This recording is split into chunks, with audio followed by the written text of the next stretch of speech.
Assalamualaikum warahmatullahi wabarakatuh. Salam sejahtera untuk kita semua. Selamat datang semua mahasiswa di mata kuliah pengantar ilmu sosial. Pada pertemuan kedua ini, kita membahas manusia dalam ruang lingkup sosial. Oke, baik, kita mulai dari slide pertama. Nah, kita belajar siapa sebetulnya manusia itu. Nah, dari sini kita bisa lihat manusia itu dari bahasa Sanskerta, manu ya, kemudian atau mens itu dari bahasa Latin yang berarti berpikir atau berakal budi. Jadi manusia seperti kita, contohnya adalah orang yang memiliki akal, pikiran, dan kita bisa berpikir. Itulah yang membedakan antara manusia dengan yang bukan manusia. Misalnya apakah hewan atau binatang, kemudian tumbuh-tumbuhan, dan lain sebagainya. Selanjutnya, manusia secara kodrati telah dilengkapi akal, pikiran, perasaan, dan keyakinan untuk mempertinggi tingkat kualitasnya di bumi. Jadi manusia itu adalah makhluk Tuhan yang memang paling lengkap. Nah, kita punya akal, kita punya pikiran, kita juga punya perasaan, keyakinan, sehingga dengan berbagai macam kelengkapan komponen dalam diri manusia itu, sehingga kita bisa meningkatkan tingkat kualitas kita. Jadi bukti bahwa kita ini adalah manusia yang bisa mempertinggi tingkat kualitas kita adalah misalnya semakin lama kita semakin berpengetahuan. Kemudian banyak inovasi atau ciptaan manusia. Kalau kita lihat dari dulu ya, dunia itu kan semakin lama semakin maju. Dulu misalnya tidak ada mobil, tidak ada HP, tidak ada gedung yang mencakar langit, tapi kemudian di era modern ini adalah barang-barang itu, ya produk-produk itu ada semua. Itu karena apa? Karena akal, karena pikiran manusia. Sehingga satu sisi juga kita bisa meningkatkan ilmu pengetahuan kita, satu sisi memang secara bukti, secara nyata bahwa ada produk-produk manusia yang kita harus akui itu adalah hasil dari akal, pikiran, dan semua itu bisa meningkatkan kualitas manusia di bumi pertiwi ini. Oke, jadi pada intinya manusia adalah makhluk yang berakal, tapi juga makhluk yang bisa berpikir begitu. Nah, selanjutnya kita langsung masuk ke poin inti masalah sosial. Masalah sosial itu ya persoalan-persoalan sosial yang ada di sekitar kita, yang ada di lingkungan kita. Nah, masalah sosial di sini ada beberapa. Yang pertama, kita lihat dari faktor ekonomi. Nah, dari faktor ekonomi itu ada kemiskinan, pengangguran, dan lain sebagainya. Nah, misalnya terkait dengan semakin lama kok semakin Indonesia semakin terjadi kesenjangan sosial misalnya. Kemarin banyak keluhan dari pedagang grosir pasar Tanah Abang yang semakin lama semakin sepi sejak era digital ini. Ini kan perubahan-perubahan zaman yang kemudian menyisakan semacam kekurangan ya, menyisakan semacam hal-hal yang memang tidak semua manusia itu bisa beradaptasi secara baik. Makanya kemudian ada kemiskinan. Padahal dunia ini modern, ilmu pengetahuan semakin maju, belajar kemanapun juga semakin terfasilitasi.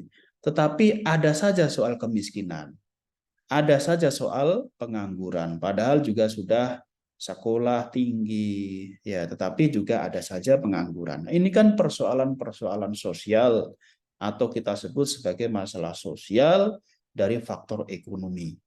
Nah, tentu juga kemiskinan dan pengangguran ini ya ada solusinya. Entah itu kebijakan dari pemerintah, entah kita sebagai manusia itu harus meningkatkan kualitas kita. Tadi saya katakan bahwa manusia itu adalah makhluk yang bisa berpikir, yang punya akal, dan kita bisa mampu berusaha untuk meningkatkan kualitas hidup kita. Nah, kemiskinan, pengangguran, dan lain sebagainya itu terkait dengan masalah sosial, faktornya adalah faktor ekonomi. Itu yang pertama. Yang kedua adalah faktor budaya.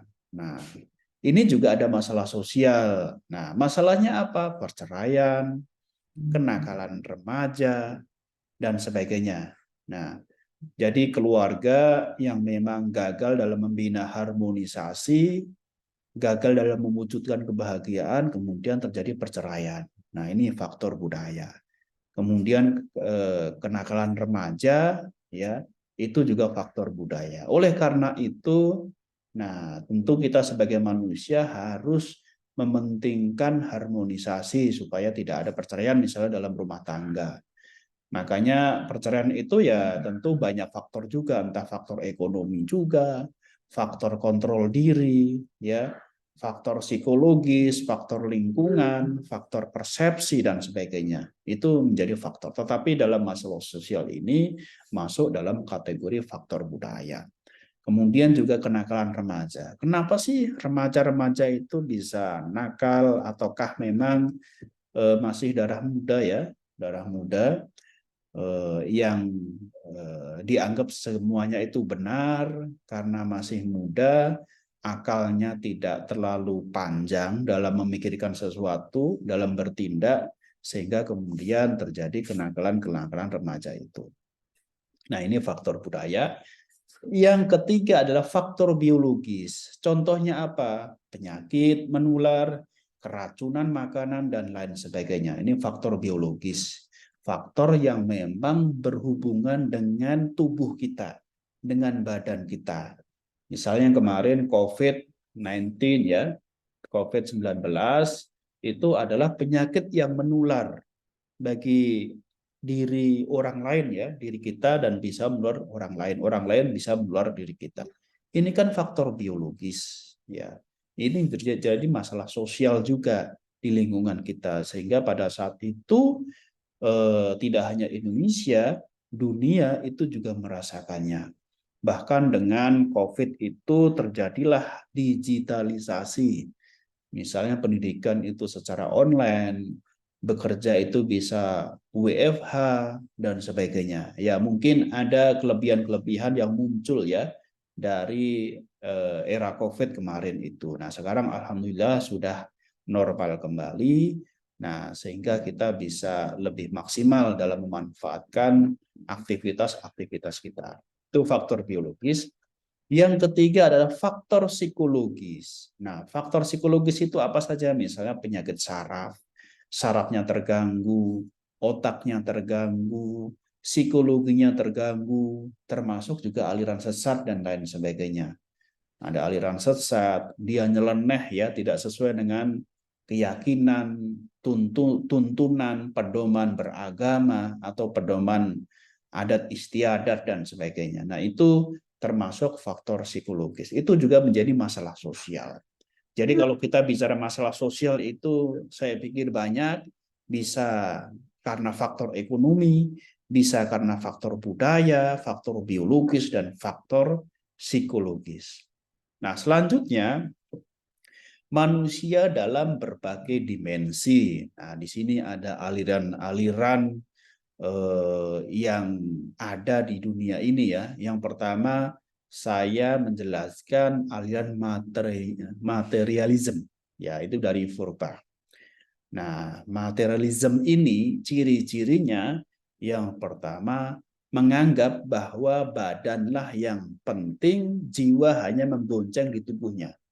Jadi badan ini penting, sementara dia tidak mengakui jiwa. Dia tidak mengakui hal-hal yang memang tidak kelihatan.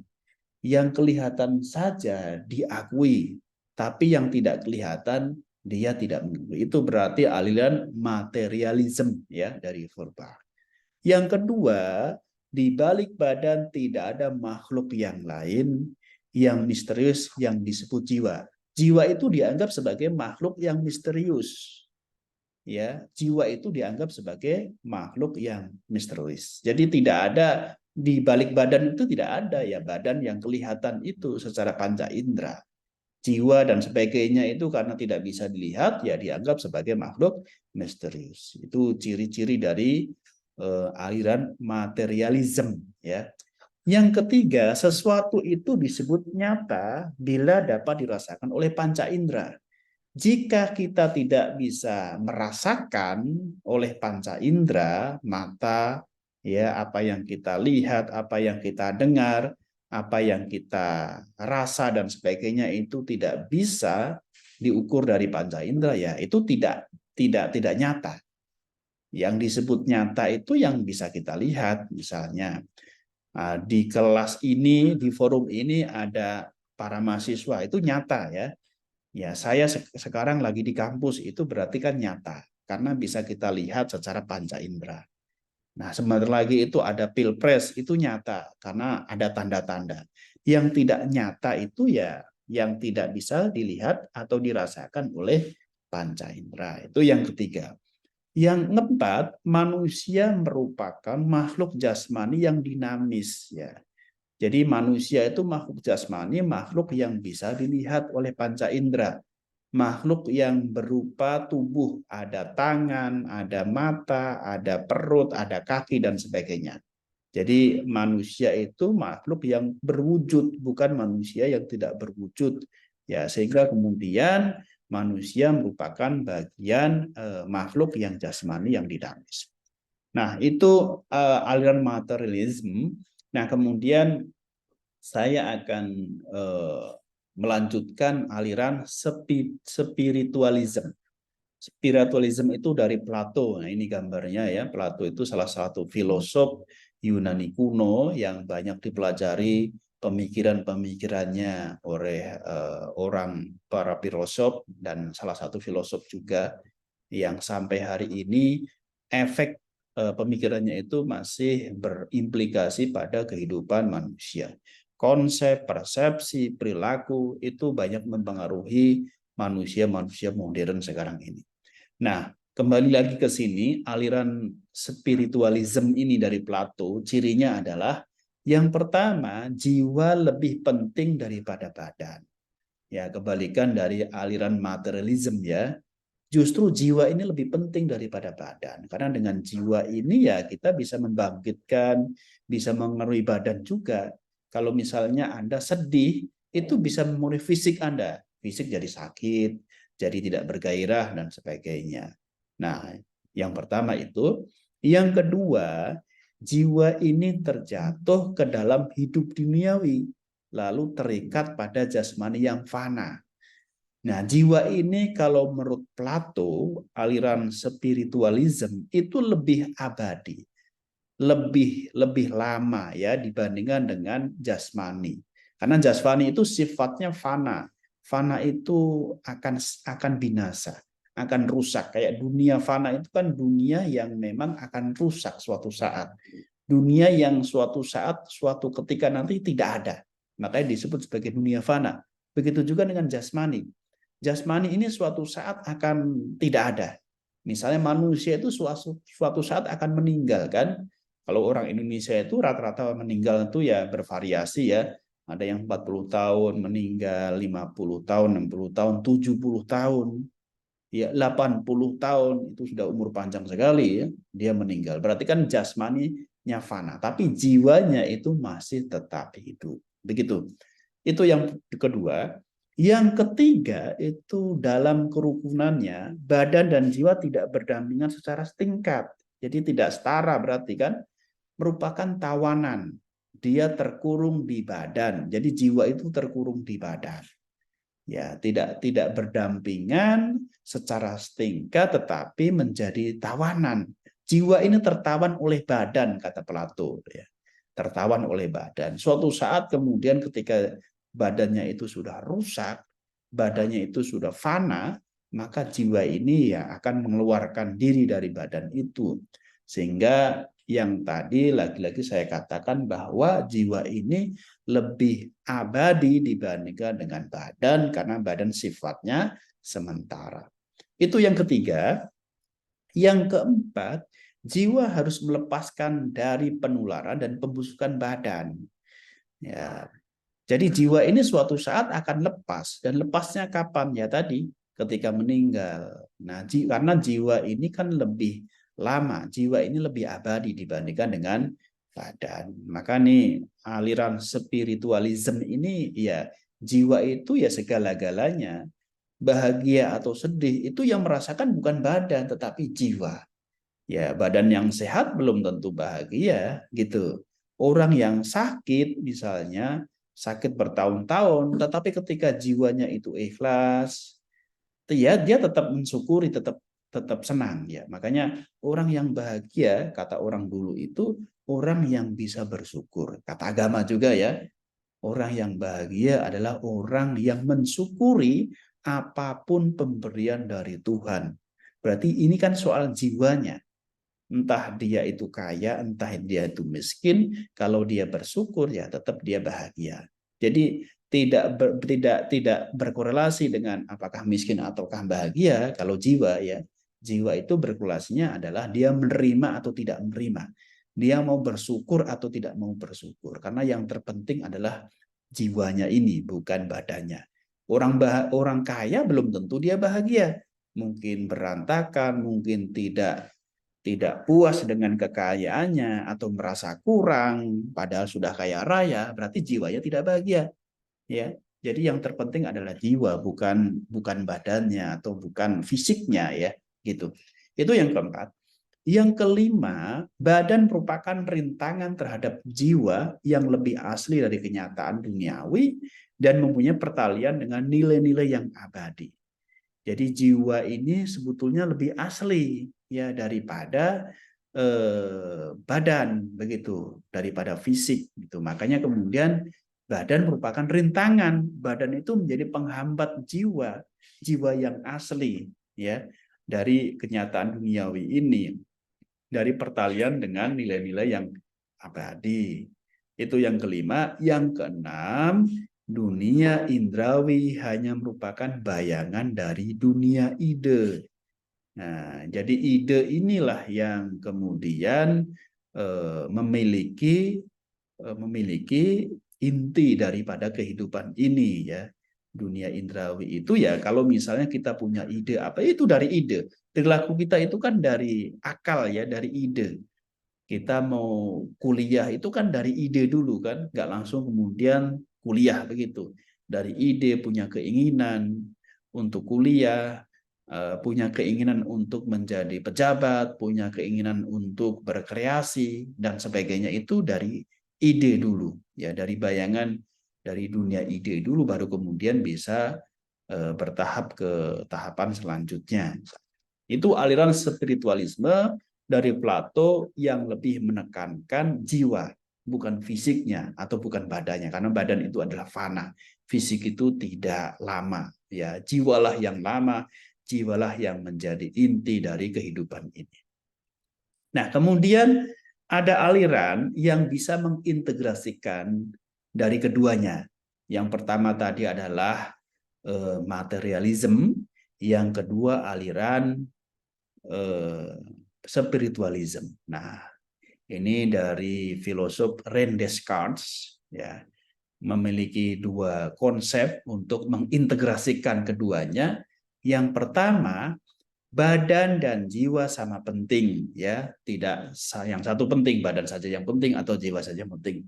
Jadi badan dan jiwa itu sama pentingnya. Jiwa adalah substansi yang berpikir, substansinya adalah jiwa, dan badan adalah substansi yang berkeluasaan. Memang yang bergerak antara satu ke lain secara fisik itu adalah badan, sementara yang menggerakkan itu adalah jiwa. Yang menggerakkan kita untuk bahagia, yang menggerakkan kita untuk berbuat, yang menggerakkan kita untuk berkomunikasi itu adalah jiwanya. Tapi yang kita berpindah ke satu tempat ke tempat yang lain, itu ya tentu membutuhkan fisik, membutuhkan badan. Itu yang pertama dari aliran dualisme tadi ya, René Descartes. Yang kedua adalah hubungan antara badan dengan jiwa adalah hubungan hakiki yang masing-masing merupakan substansi sendiri. Namun jika tanpa salah satu unsur itu, maka ia bukan manusia lagi. Yang disebut manusia itu ya ada badan, ada jiwa. Tidak hanya jiwa saja. Tidak hanya badan saja. Kalau badan saja itu namanya mayat ya. Kalau jiwa saja saya tidak tahu. Ada jiwa tapi nggak ada badan. Nah, itu memang menyatu ya, menyatu antara badan dan jiwa ya. Jadi dua-duanya itu harus sehat. Dua-duanya itu harus proporsional begitu. Kalau badannya tegak, badannya kuat, tapi jiwanya lemah, ya dia juga tidak ideal gitu. Jiwanya bagus, jiwanya kuat, tapi badannya juga lemah, ya dia tidak bisa berjalan, ya tentu dia juga tidak ideal.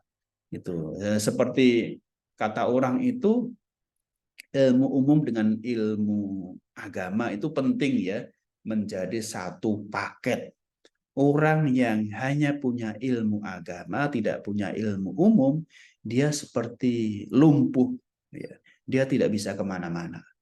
Begitu sebaliknya, orang yang punya ilmu umum saja, tapi tidak punya ilmu agama, dia ibaratnya orang yang cerdas, yang pintar, yang berpendidikan, tetapi dia tidak mengetahui apa yang benar, apa yang salah. Nah, jadi kan misalnya dia pejabat, dia korupsi, dia melakukan hal-hal semaunya, tetapi dia tidak punya moral.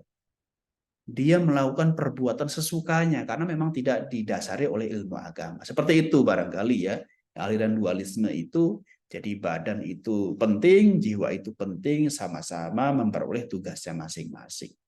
Oke, jadi yang perbedaan tadi bisa disatukan atau bisa diintegrasikan oleh aliran dualisme ini oleh René Descartes. Oke, kemudian kita membahas manusia. Siapa sebetulnya manusia itu? Yang pertama, manusia sebagai makhluk individu. Kita itu sebagai makhluk individu. Kita punya motivasi, kita punya keinginan, kita punya cita-cita, kita punya kesenangan ya, kita punya hobi dan sebagainya. Itu sebagai makhluk individu yang punya hasrat, punya nafsu dan sebagainya. Tapi satu sisi manusia itu juga sebagai makhluk sosial. Makhluk sosial itu adalah makhluk yang tidak bisa hidup sendiri tanpa orang lain. Kita juga perlu komunikasi, kita perlu ngobrol, kita perlu sosialisasi, kita perlu curhat, kita perlu bantuan, membantu atau dibantu. Itu kan makhluk sosial.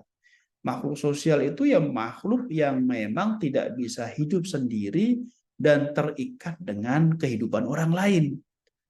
Indonesia nggak mungkin bisa hidup secara mandiri. Kita hanya bergaul di negara kita sendiri. Indonesia perlu eksis juga, perlu bekerja sama secara bilateral dengan negara lain, perlu ikut gabung menjadi bagian dari persatuan bangsa-bangsa, ASEAN, WHO dan sebagainya itu. Karena kancah internasional, organisasi internasional itu juga perlu diikuti, perlu diakui dan sebagainya karena kita sebagai makhluk sosial. Begitu juga dengan kita hidup di tengah-tengah masyarakat, tentu kita juga harus mampu bergaul di wilayah-wilayah sosial begitu. Nah, ciri-ciri manusia sebagai makhluk sosial itu adanya suatu bentuk interaksi sosial di dalam hubungannya dengan makhluk sosial yang lainnya. Interaksi, komunikasi, berhubungan dengan teman, berhubungan dengan misalnya dengan anak, dengan tetangga, dengan warga sekitar dalam berbagai macam aktivitas. Misalnya kita ke pasar ya tentu kita transaksi jual beli dengan pedagang. Kita ke kampus ya tentu kita berkomunikasi dengan teman, dengan dosen, dengan staf kependidikan dan sebagainya. Kita misalnya bermain dengan teman-teman kita, ya tentu kita berinteraksi dengan teman-teman kita. Ya tentu kita makhluk sosial itu adalah makhluk yang memang tidak bisa lepas dari lingkungan sosial. Karena dalam lingkungan sosial itu terjadi proses interaksi sosial. Nah, proses interaksi sosial itu ya tentu akan saling mempengaruhi satu sama lain. Makanya kemudian ciri manusia sebagai makhluk sosial adalah interaksi sosial, ada hubungan sosial. Kenapa? Karena kita sebagai makhluk sosial, termasuk misalnya kalian belajar di Fakultas Ilmu Komunikasi Universitas Pancasila, itu kan bagian dari makhluk sosial. Kalian yang harus berkomunikasi dengan teman-teman, berkomunikasi dengan dosen, karena ada persoalan-persoalan sosial, mungkin kalian punya hambatan-hambatan dalam proses pembelajaran, ada masalah-masalah di tengah jalan, itu kan perlu berkomunikasi, perlu berinteraksi. Apalagi komunikasi itu kan bagian dari menyelesaikan atau solusi dari uncertainty, ketidakpastian. Jadi kalau kalian ingin yang pasti, maka berkomunikasikanlah atau berkomunikasilah dengan orang lain supaya kita mendapatkan alternatif solusi. Nah, itu ciri sebagai manusia sebagai makhluk sosial. Nah, faktor-faktor yang mempengaruhi interaksi manusia itu apa? Karena interaksi manusia tadi adalah ciri khas dari makhluk sosial tadi, ya, makhluk sosial tadi. Nah, kemudian faktor-faktor yang di sini saya katakan yang pertama, ciri-ciri atau faktor-faktor yang mempengaruhi interaksi manusia itu pertama adalah tekanan emosional. Nah, tekanan emosional. Nah, secara emosional kita kan perlu berinteraksi kepada manusia kan? Ya tentu kalau kita jarang berinteraksi dalam berkomunikasi, itu ya tentu kita akan mengalami tekanan emosional. Ada cerita dari warga barat sana bahwa selama bertahun-tahun sengaja tidak boleh berkomunikasi. Ya, dia dari bayi sampai dia besar, umur 16 tahun. Nggak boleh berkomunikasi dengan siapapun. Nah, kemudian karena ada sesuatu dan kemudian dia di luar rumah, dia mampu berkomunikasi, maka ketika dia berkomunikasi dengan anak yang setara umurnya dengannya, dia tidak bisa berkomunikasi karena memang di dalam keluarganya dia tidak boleh berkomunikasi. Ibunya tidak boleh berkomunikasi, kakaknya tidak boleh berkomunikasi, adiknya tidak boleh berkomunikasi bertahun-tahun. Kemudian setelah dia berkomunikasi dengan teman-temannya yang teman-teman baru dan dia bisa keluar dari rumah, dia sama sekali tidak bisa mengatakan apa yang dimaksud. Bahkan dia posisinya umur 16 tahun, dia seperti anak umur 3 tahun yang baru belajar berbicara. Nah, itulah makanya interaksi manusia itu menjadi penting karena bisa bisa menyelesaikan persoalan emosional kita. Jadi ada tekanan emosional ya, karena kalau ketika ada tekanan emosional ya berkomunikasi, berinteraksi dengan orang lain itu menjadi alternatif solusi. Itu yang pertama. Yang kedua adalah harga diri yang rendah. Ya, kita ini kan perlu dihargai sebagai manusia, perlu dihormati, atau bahkan perlu dimuliakan. Itu menjadi bagian dari kebutuhan manusia.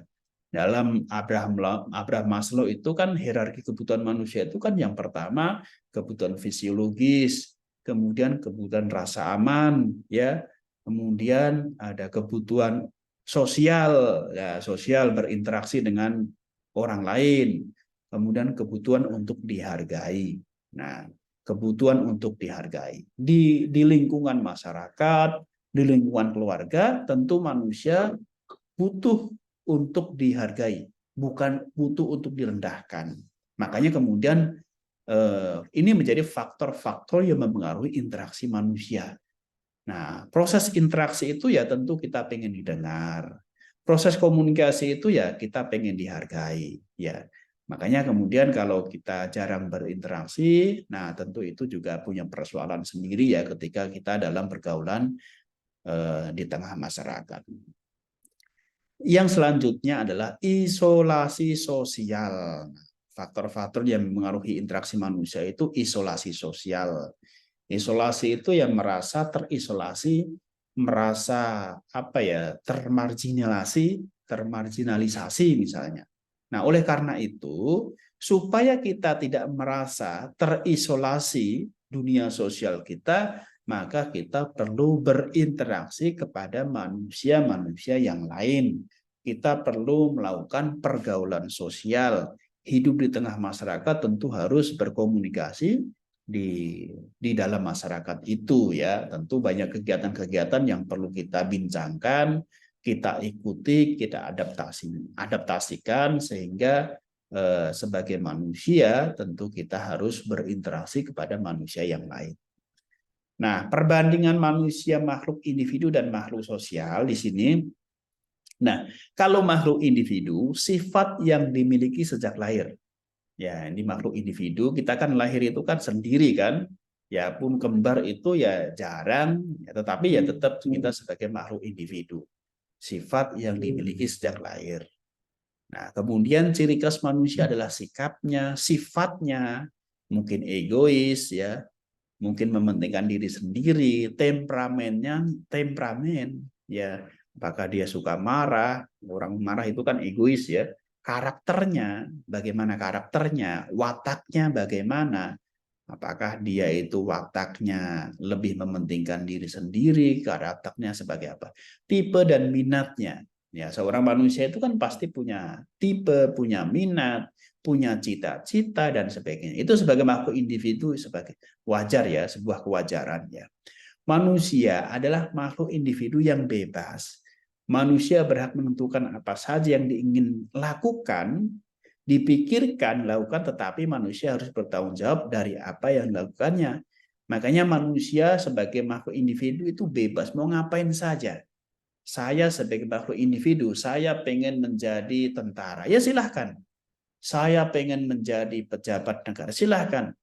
Saya pengen menjadi ibu rumah tangga, itu silahkan. Anda sebagai makhluk individu yang bebas, yang bisa menentukan apa saja yang kalian kehendaki. Nah, ini sebagai makhluk individu. Kalau makhluk sosial bagaimana? Nah, sifat manusia sebagai makhluk sosial pada dasarnya merupakan makhluk yang memiliki kemampuan. Nah, kebutuhan dan kebiasaan untuk berkomunikasi dan berhubungan serta berorganisasi dengan orang lain. Jadi makhluk sosial itu makhluk yang membutuhkan orang lain, makhluk yang memiliki kemampuan, makhluk yang punya kebiasaan, makhluk yang tidak bisa hidup tanpa orang lain. Dan memang makhluk yang memiliki semacam ya keperluan, kebutuhan untuk berhubungan, berkomunikasi, berorganisasi sesuai dengan keinginannya. Itu naluri makhluk sosial ya, memang kumpul, berteman, bermusyawarah, ngobrol, curhat dan sebagainya, itu menjadi sifat manusia sebagai makhluk sosial. Selanjutnya, manusia merupakan homo socius. Manusia tidak bisa hidup tanpa bantuan orang lain, ya. Nah, tanpa bantuan orang lain, setiap manusia dalam sebuah mencapai cita-citanya ya, meraih cita-citanya itu pasti dapat bantuan orang lain. Misalnya, kalian bisa kuliah, ya itu kan bantuan dari orang tua. Nah, kalian kan nggak bisa lahir, kemudian hidup sendiri, kemudian kuliah sendiri. Tapi pasti bantuan orang lain.